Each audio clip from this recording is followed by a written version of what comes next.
Niyaatiyuub ayyaana irreechaa sababeeffachuudhaan qophii addaa qopheessitee jirti. Qophii kana dursinee waliin irratti hirmaachuudhaaf akka abbootii keenyaatti eebba manguddootiin bannaa haadha keenya akkasuma barsiisaa keenya Najaat Abdii waliin ta'uudhaan eebba nuuf godhanii gara qophiitti isin affeerree jirra. Rabbiin warra baranaa kabareetti isin haa godhu. Amiin. Rabbiin irreecha keenya kanallee irree nagaa nuuf haa godhu. Amiin. Bara nagaa Rabbi haa godhu. Amiin. Akka isin yaaddanii olitti Rabbi isin haa ta'u. Amiin. Warra biyyaaf tolu. Amiin. Kan saba isaatiif tolu. Amiin. Rabbi isin haa taasisu. Amiin.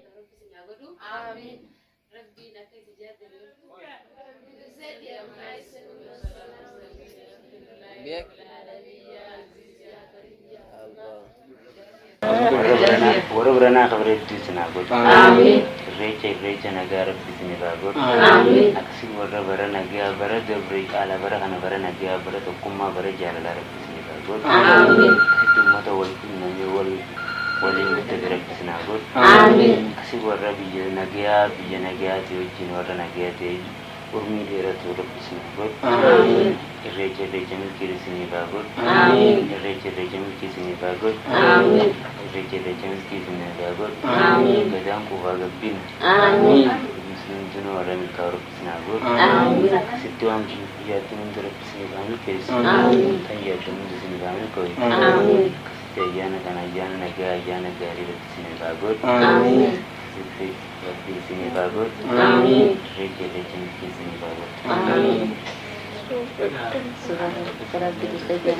Keessummaa keenya kabajaadhaan gara iddoo irraa dhufanii nuuf eebisaa.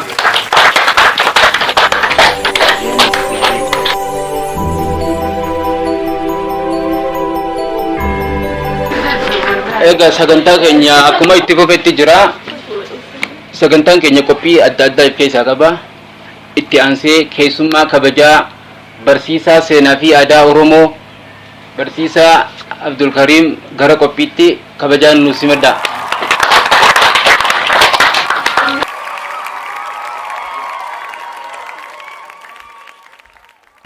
Bee barsiisaa seenaa fi duudhaa Oromoo arraan tana ayyaana irreechaa sababeeffannee walitti dhufne. Ayyaanni kuni Oromoodhaaf maali? Oromoon akkamitti ayyaana kana ilaalaa kan jedhu seenaa fi duudhaa Oromooti wajjin wal qabsiiftee waa'ee ayyaana kanaa xiqqoo akka asirratti uummata keenyaaf ibsa kanitti sirraa barbaanne. Duraan dursee egaa baga bacaqee gannaa nagaan baatanii booqaa birraa geessanii jechuu barbaada. Ayyaanni irreechaa egaa ayyaana Oromoon qabdu keessaa isa hangafaati. Kana yeroo jennu ayyaanni irreechaa ayyaana uummata Oromoodhaa walitti fidu, uummata Oromoodhaa iddoo itti uummanni Oromoodhaa iddoo itti aadaa isaanii calaqqisiisan, iddoo itti eenyummaa isaanii calaqqisiisan, iddoo itti tokkummaa isaanii agarsiisan, iddoo nageenya, iddoo badhaadhina, iddoo milkiidhaa akka ta'e hayyoonni hedduun ragaa bahanii jechuudha. Kana yeroo jennu egaa ayyaanni irreechaadha.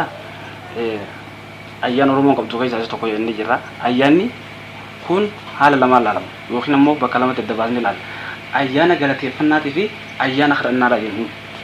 Ayyaana galateeffannaatii fi ayyaana kadhannaa kan jennuun kun uummanni Oromoodha ayyaana lama irreecha keessatti yookiin ammoo irreechi ayyaana lama qaba jechuudha karaa biraatiin. Ayyaana malkatti kabajanii fi kan tullutti kabajan.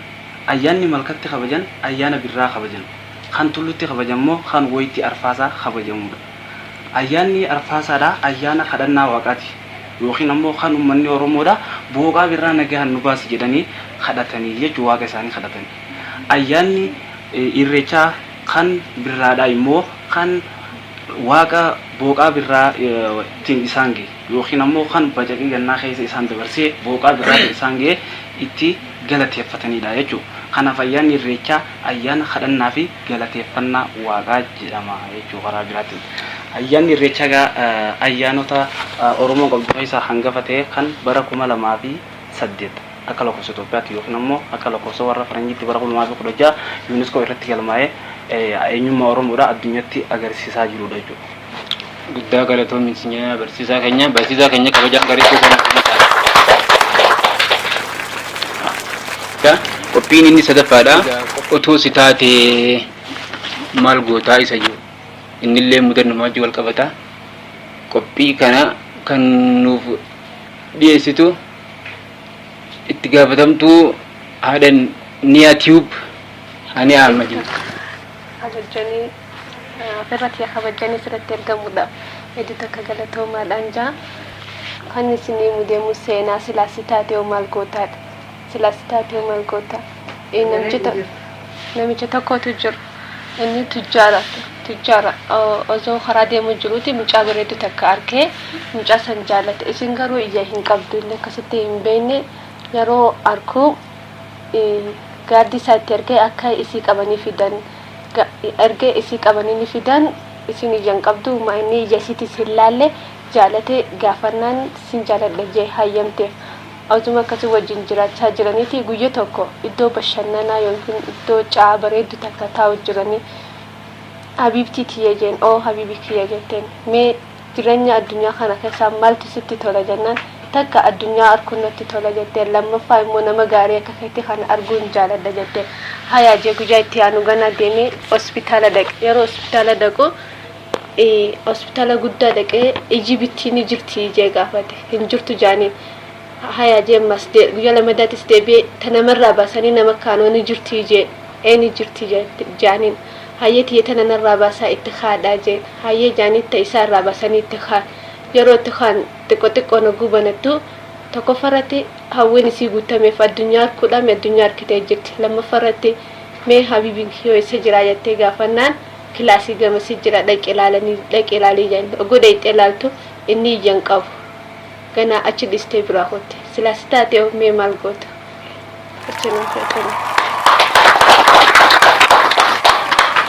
Niyaa Tuubiin hedduu galatoonni jennaani sagantaan inni afuraffaa mudannoo jedha.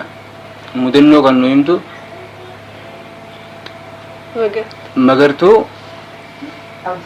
Magartuu Abdusalaam gara qophiin nu hafeera.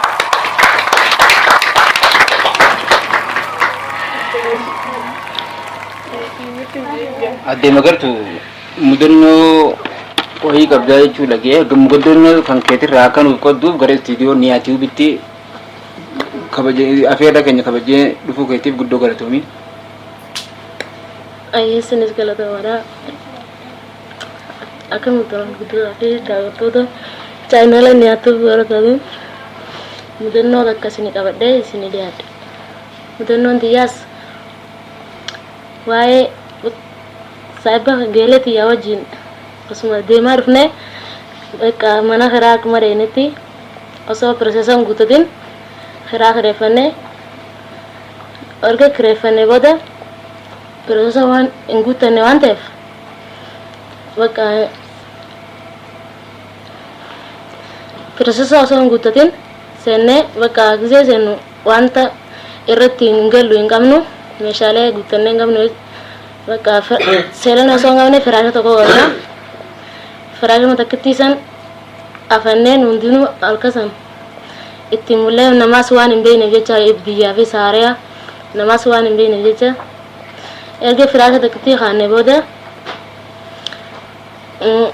meeshaalee nyaatatti qopheeffannuus hin qabnu bakka achumaanuu daabboo bitannee sukkaara waliin bitannee waan itti godhannu waan hin qabneef gullee viidiyoo keessatti sukkaara bataabbannee sukkaara achi keessatti bataabbannee nyaannee akkasitti mudannoo deemsifnu. Addee Magartuudhaan guddoo galatoomee jira kabajaan karaa bakkasitti nu deebisa. Egaa ayyaana irreechaa guyyaa sanbata guddaa isa lammaffaa hora sadii sababeeffachuudhaan Niyaa Tube qophii bashannansiisaa fi barsiisaa baay'ee isinii dhiyeessaa jira. Qophiin keenya akkuma itti fufeetti jira jechaa inni itti aanu immoo sagantaan inni shanaffaadha gaafiidha. Gaafiileen kun afoola Oromoo keessaa isii takka. Afoola Oromoo keessaa isii takka waan ta'eef guyyaa ayyaana guddaa ayyaana irreechaa irratti sababa ayyaana kanaan Niyaa Tuubiif qabadhee dhiyaadheen jira. Niyaa Tube gara gaafii kanaatti akka dhuftu kabajaan isii gaafanna. Niyaa Tube maqaan kee guutuun eenyu jennu ture mee dhaggeeffattoota keetii yookaan hordoftoota keetii wajjin wal bari. Maqaan kiyya guutuun barattuu Aniyaa Ahmad. Haya egaa barattuu Aniyaa Ahmad akkasuma sooshaal miidiyaa irratti Niyaa Tiyuub jedhamuun kan beekamtu gaafiilee 2-3 akkasii qabadhee dhiyaadheen jira. Gaafiin isiin jalqabaa akkana jetti. Dur Finfinnee dhaqanii tufaa bunaan dhabanii gaafiilee kanneen cigoodha. Jecha dachaa akkasuma jecha ifaa yookaan sorgoo kan jennuun jecha dhukaa yookaan sorkoo kan jennuun baaftee akka naaf himtu si gaafadha. Gaafiin irra si deebi'a. Dur Finfinnee dhaqanii tufaa bunaan dhabanii jedhe. As keessatti jechi dachaa yookiin jechi irra deddeebi'an isaa Sagaleen kan dhagahamu. as keessatti jechi dachaa yookiin jecha irra deebi'amee hiikamu jechuudha. Jechi dachaa Tufaa bunaa hin dhabanii. tufaa bunaa hin dhabanii. Sorgoon isaa Sorgoo yookaan jechi ifaan ifaan isaa immoo buna hin dhabanii yookiin buna osoo hin dhugin hin galanii Finfinnee dhaqanii buna osoo hin dhugin hin galanii. Inni sadaffaa yookaan sorkoo jechi dhokataa jecha dhokaa yookaan dhokataa kan jennuun buna abaqaala malee firii isaa hin dhaabanii. firii isaa hin dhaabanii. Dhaabamu bunni firii isaa baqaala isaa malee. Egaa hordoftoota keenya Niyaa Tiyuub yookaan Aniyaa Ahmad gaafii keenya guutumatti nu deebistee jirti. Gaafiin kunilleen Oromoo biratti bakka guddaa qaba. Tufaa bunaa jennee gara midhaan buna jaamuutti kan jijjiirre gaafii keenyaaf akka salphatu jenneeti. Tufaa bunaa jechuun ammoo abbaa lafa handhuura Oromiyaa Finfinnee akka ta'e namoonni yaadatanii kanumaan adda isinii baasee bira daruu barbaada. Hayyee Aniyaa Ahmad gaafii inni lammaffaa akkana jetti. Gaafii inni lammaffaa qophii irreechaa irra jirra waan ta'eef irreechaa wal qabataa. Irreechi irree keenyaa baanee irreeffannaa jedha. Irreechi irree keenya baanee irreeffannaa. Jechi dachaa hima kana keessatti maal ta'a? Irreechi irree keenya baanee irreeffannaa. Tanu hin beeku. Yaad mokkori. Haarii akka. Haarii sittee iyyaaltu irreechi irree keenya baanee irreeffannaa. Niyaa Tiyuub gaafii kana hin beeku jettee asumaan deebisaa itti kan isinii kanneen bira dabraa. Irreechi irree keenya baanee irreeffannaa. Jechi dachaa isaa irree keenya isa jiru irree keenya. Hima kana keessatti jechi dachaadhaa yookaan jechi ifaa yookaan sorgoon isaa maal ta'a yoo jettan irree keenya wanni jiru qaama keenya ceekuu fi ciqee hedduutti kan argamu qaama keenya kana jechuudha. Inni ifaadha.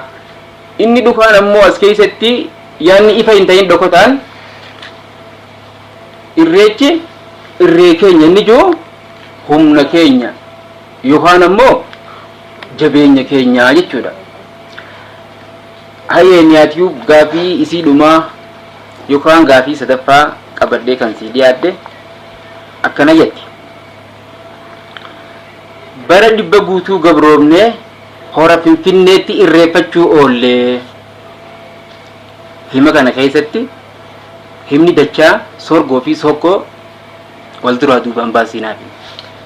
Hima jechaa isaa Jechi dachaa yookaan himni dachaa isaa irreeffachuu oollee. Irreeffachuu oollee baay'ee gaariidha. Irreeffachuu oollee inni jiru jecha dachaadha.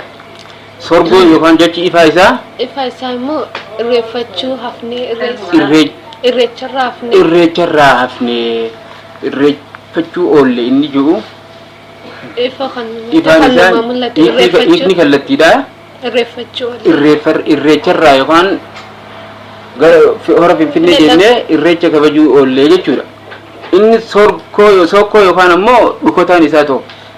Inni dhokotaan isaa irreechuma sana osoo hin irreeffatiin hafnee. Irreeffachuu dhorkamnee. Irreeffachuu yookaan ayyaana hora Finfinneetti kabajuu dhorkamnee. Hayyee guddaa galatoomii niyaatiif gaafii sadi gaafatamtee sadeen keessaa lama deebiftee jirti. Egaa hordoftoota niyaatiif sagantaa takka lama jennee asiin keenya jirra. Wanni nu hafe yoo jiraate sagantaa takka yookaan inni lammaffaa goolabbii yookaan sagantaa keekaati. Egaa inni dhumaa kan nu hafu hibboo fi sheekoodha. Hibboo fi sheekoon akkasuma peejii niyaatiiwubi itti gaafatamtuu kan taate niyaatiiwubiin nu dhiyaata waliin haa hordofnu.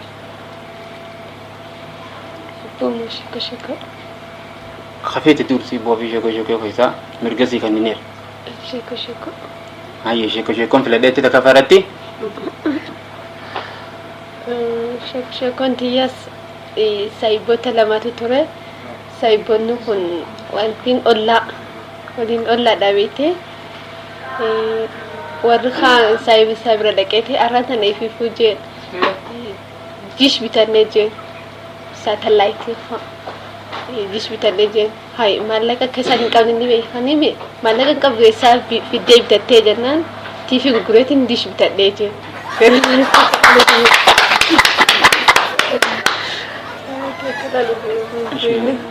Saya fini kira sheekoo irraa saya yoo jiraate ittiin dabaluu dandeessa. Isa biratis gurbicha gaabare qotee bulaadha. Guyyaa ayyaanaati beekte bakka uffata isaa kan duraan qabu miiccatee boonee karaa deemu jira. Faranjichi tokko biyya daawwachuuf osoo deemu jirutti karaa osoo deemu jiru warafatti facaase. Sorry jennaan haayijee surreetii qofaa miti barjee qaama guutuu na balleessite. Sheekoo irraa kasee yoo jiraate carraa tokko siif kan yoo jiraachuu baate gara hibboo dabarraa. Carraan dhumaa immoo sheekoon teetan dhumarraa boofa tokkotu jira. Boofni kun garuu addunyaa guutuu yaaddoo ta'ee jira. Ajjeesuudhaaf yaalii hedduu godhanis ajjeesuu hin dandeenye. Meeshaalee gurguddoo hundaanuu boofa kana ajjeesuu dadhabanii jiran. Boofni kun sekondii 3 jidduu waa nyaata. Wanta xiqqoo takka nyaata wanti san mitira takka tuqaa 5 dheerata. Saa keessatti hangam akka dheeratu guyyaa keessatti hangam akka dheeratu hedduu takka namatti ulfaata. Garuu boofa kana addunyaa guutuu yaaddoo ta'ee jira. Ajjeesuudhaas dadhabanii jira. Boofni kunis kan inni jiraatu eessa jettanii nu gaafachuun keessanii kan inni jiraatu silkii Nookiyaa keessa jiraata.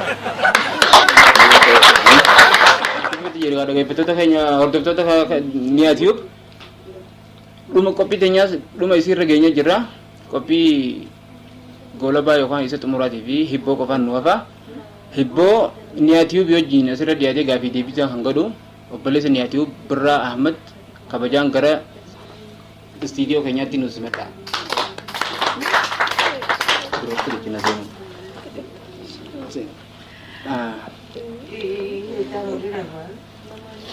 Birraa Ahmad obboleessa niyaatiif sagantaa keenya kabajee asirra nu dhiyaachuu keetiif guddaa galatoomisiin jenna. Niyaatiif wajjin gaafiif deebii hibboo akka dhiyeessitan affeeramtanii jirtu. Qophoytee? Ibboo. Mana keenya fagina saree teenya dillina biddeena keenya mi'aayina. Mana keenya faginyi gaagura sareen kanniisa biddeenni ginammoo deema kan isaa keessatti argamu sana. Deebisa harkatee jira. Gaafiin itti aantu immoo makiinaan takka roobni roobu jira. Makiinaan gosa hundinuu wal fakkaatti. Makiinaan sana yoo deemtee nama dhoyitee achi deebite makiinaan sana akkamiin beekuu dandeenya? Taargaa hin qabdu. Kirarrasi. Kirarra makiinaan hundinuu wal fakkaatti. Dhiiga. Dhiiga haa roobni roobu jira mirraa dhiquu danda'a.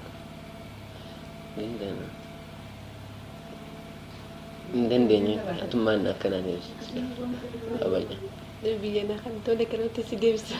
ke biya jinsi hanya rabbi wal mamun age si yacha Hojjatatti imaltu natti himti oolmaanuu rabbiin waa geessuti. Yeroo san rooba jiraa makiinaan sana ogguu achi kaatee deemtu roobni bikka isii san jiisuu malchis taan jalli goggoytudha.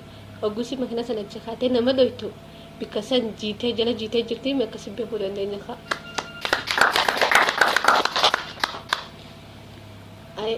Gaaffiin tiyya itti aantu.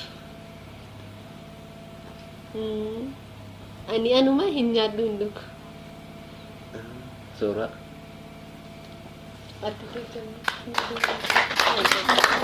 Hayyee obbo Birraa kabajaadhaan gara bakka isaatti akka deebi'uun si fedha. Egaa niyaatuubiif hibboo takka lama dhiyeessinee fi qophii keenya karaa garuu baatti deemna. Niyaatuub hibboo takka si gaafadha. Ayyamamaadha. Ashii hibboon xiyyaas akkana jetti. Wanta gatta'anii hidhan dhaabbatanii hidhan gatta'anii hiikan. Wanta dhaabbatanii hidhan gatta'anii hiikan. Salaata. Argattee jirti. Ammallee hibboo takka kanatti hafu salaata yeroo salaatamu sujuudaa fi rukuu odoon goone irraa bahan.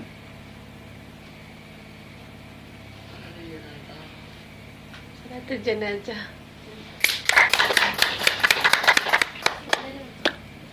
Akkasuma gaafiin isiin dhumaa hibboon tiyya isiin dhumaa salaata keessaa odoo sujuudaaf hin buune si'a lama gajja'anii jilba qabatanii ol godhatan. Salaata iddoo. Hin arganne.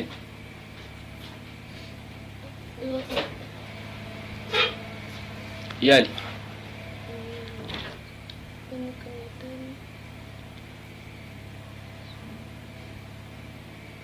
Salaata kaayyannaa salaatan ogguma takka jilba qabatanii irra ol godhatanii sujuuda bu'an garuu jilba qabattee ol deebitee lammata ammallee gad deebitee jilba qabattee irra ol deebitee san booda sujuuda buutaa jechuudha.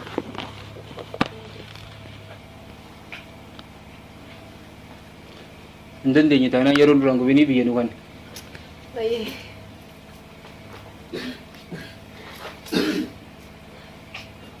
Biyyaan si kanna. Awwaday. Awwaday nutti kaata. Haramatti si dee. Naan geenye mallee.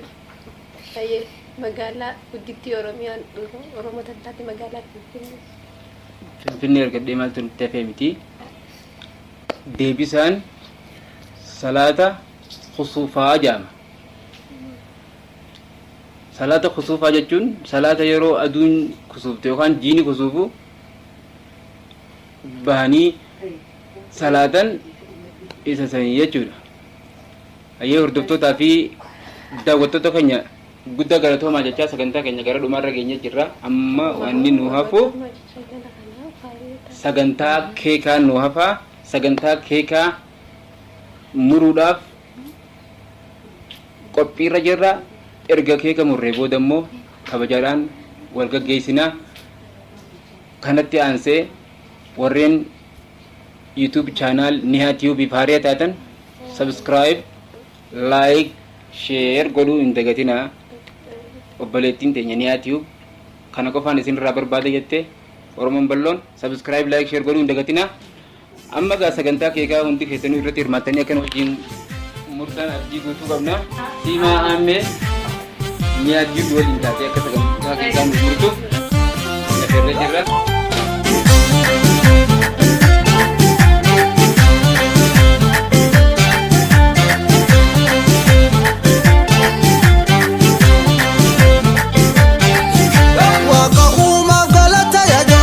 Irreecha samalkaa akka hin oolle bokkuun odaa kallacha tuhe.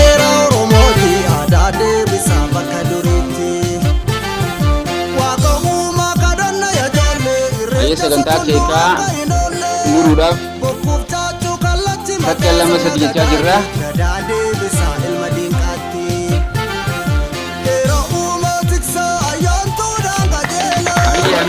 Amile.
Sagantaa irreechaa sanbata guddaa hora Arsadeetti kabajamu akka guutuu biyya kanaatti ayyaana guddaa uummanni Oromoo qaban keessaa isa tokko sababeeffachuudhaan Niyaa Tiyuub qophii kana fakkaatu qopheessitee qophiin keenyas kana fakkaata. Warreen chaanala Niyaa Tiyuubii daawwachaa jirtan guddaa galatoomaa isiniin jecha ammoo Niyaa Tiyuub kan isin irraa barbaaddu like, share, subscribe waan jedhu qofa obboleettii teenyaaf warreen haaraa taatan subscribe, like, share godhuu hin dagatinaa isin jenna.